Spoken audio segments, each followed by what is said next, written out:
跟家中梦是的用线后呢，古呀斯蒂瓦莫之言是大家短期被叫鸟之是的。故事里头呢，故事里呀路狗里，是他狗饿了，过了他们就明知，天古用过户被中梦是的多么拱，被中包有老，道路狗里就他狗州短的呢，nhớ là被sinh跑 Minnesota。cũng chẳng thấy chia sẻ lại thì bây giờ mong sẽ đợi cho nhau đây nhau gì nên giờ tôi cùng tàu nè cho nhau đây là mà cô hay chỉ cho lâu cho họ sẽ hợp sai thôi không lỡ tại vì cho nhau gì nè cho nhau gìถ้าtrả li Minnesota Wisconsin là một chỗ Arkansas Colorado thế nào cho một độ san hút tua cho khách sẽ nhớ ta trả về bên Minnesota li bao chi thầu là giờ sẽ gì thầu trả chế tua này như tua cổng tàu tiếng gạo bên trong bao này giờ lò trâu lúc cậu li chứ ta cậu trâu bí thầu chuột thầu sơn gió nhớ trâu bên Federal Courthouse bên Minnesota ta sẽ vấn đề cái nào cũng có mua bên tụ canh nừng là giờ canh thờ sinh sống cho lù trong bao này giờ mua tiền nè bên chỉ mua sẽ hợp lý lợi cho lũ tận đây là do kinh thơ sinh sống hù là chi hậu lự cho lần chẳng bế sát tỏ nè chi hậu lự đó là ủa nè但是quân dân thì lấy chúa cho hậu lự nó 但是这里家了kinh thơ tương qua hữu rồi lọ lỡ chỉ cú ya tàu mua trò đã bế sự tôm lông bế là sĩ chôm lông tàu cho lũ nó lòn từ kinh thơ sinh sống bế trồng mong sự đó bế lông tàu này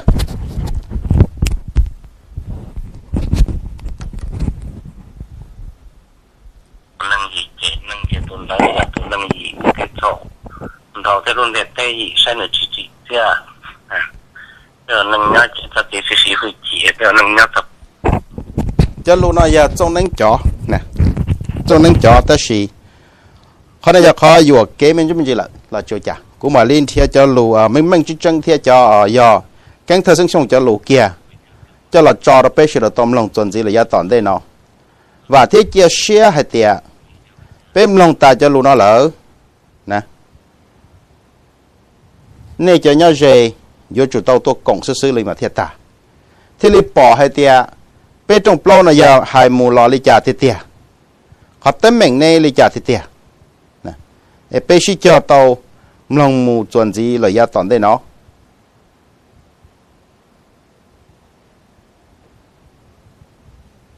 ok bên lông tàu này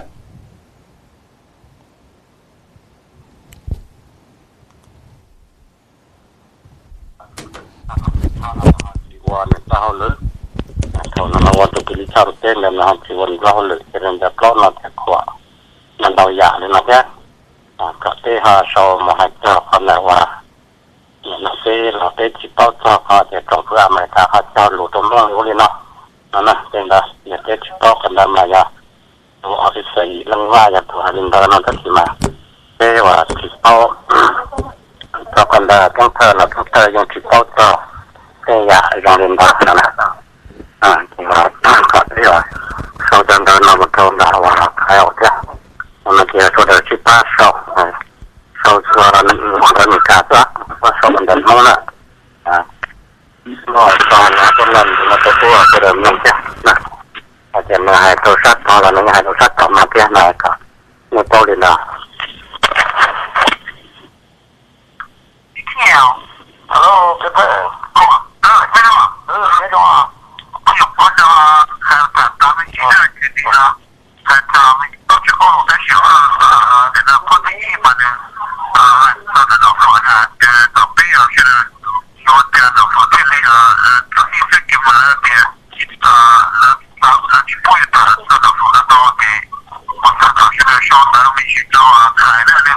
ra một số này chỉ mình chỉ lên ra một số này cái tiền nó sẽ là bỏ được qua hậu lực chỉ nó có cho trong đó này là chỉ là cái mọi người sống đây đó thì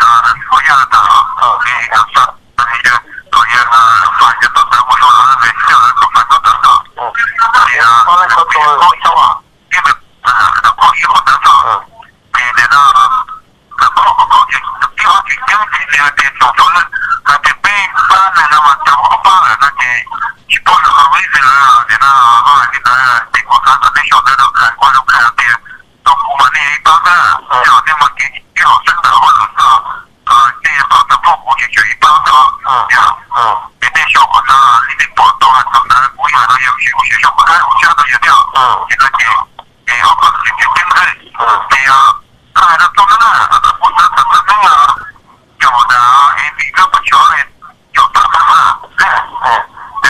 聊天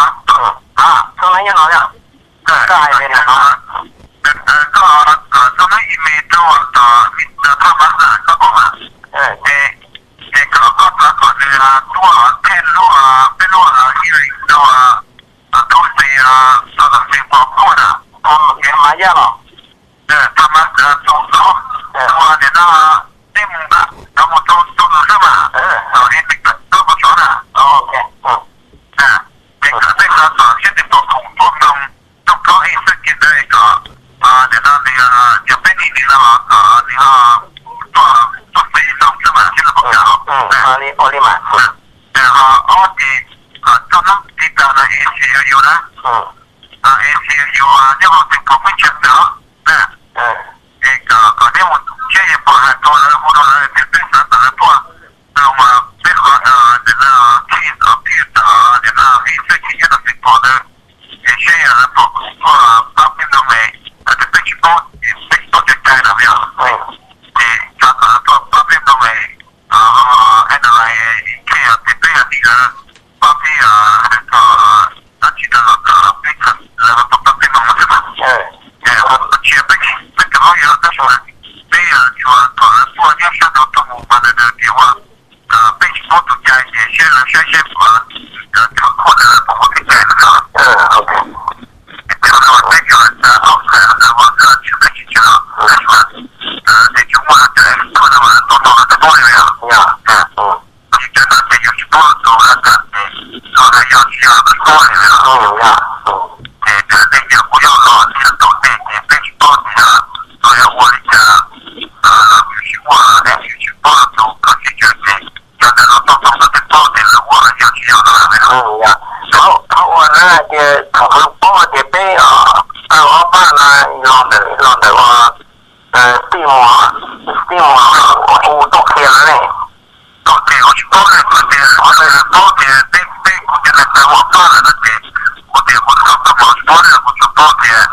我把那些报道那是这个我给这些老真的做了出来的嘛那时候呀他破了的我把也搞到现在还在那有东西掉出来的现在还搞了一个我还得看了被种梦时代niềm lòng kinh tế sinh sống cho lũ ta là nó khó chỉ chẳng chẳng ý nè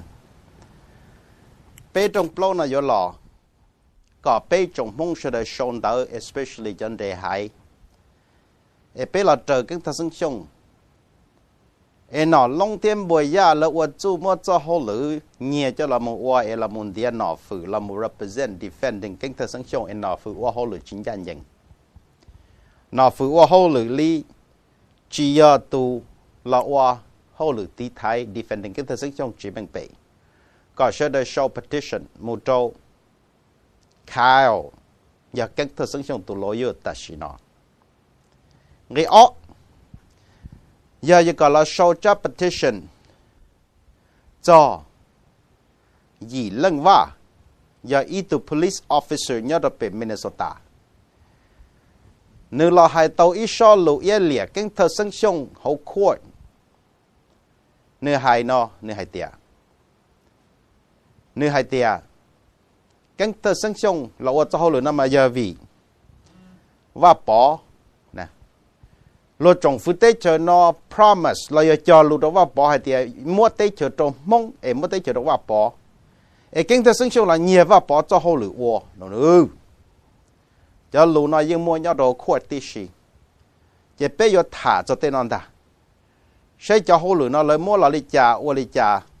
vì lý cha tên mình nó thế thì chủ sĩ là một nhà kinh tế sinh sống lý nó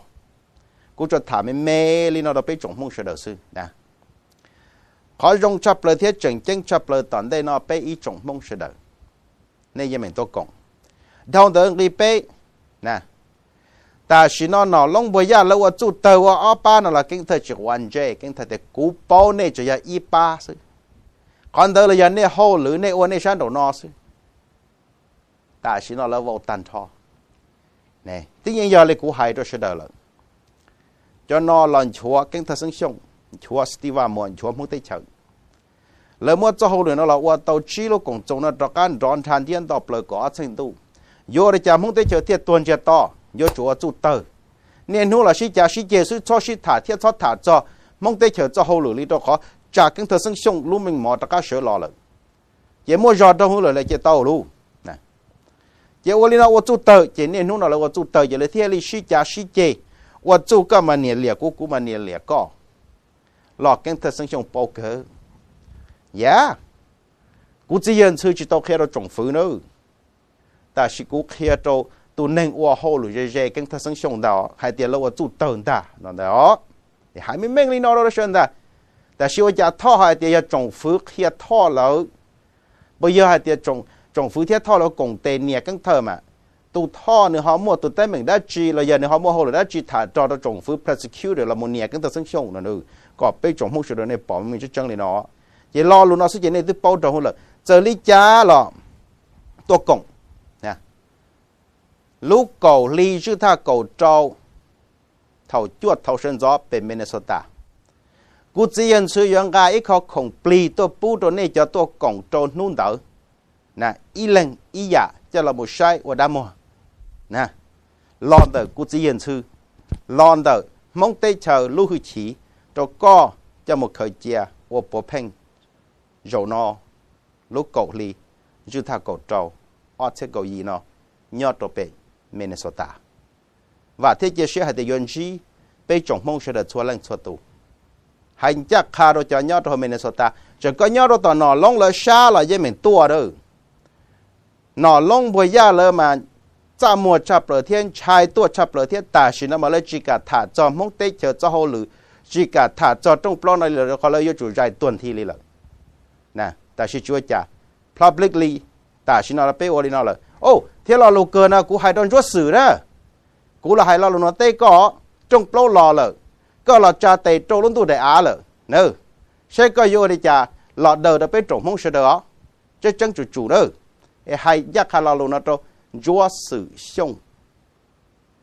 thầu cơ nó gặp bé trồng mong sẽ đó nho nhã xanh bé mà lì xin chỉ đùa trâu lửa lúc sẽ hở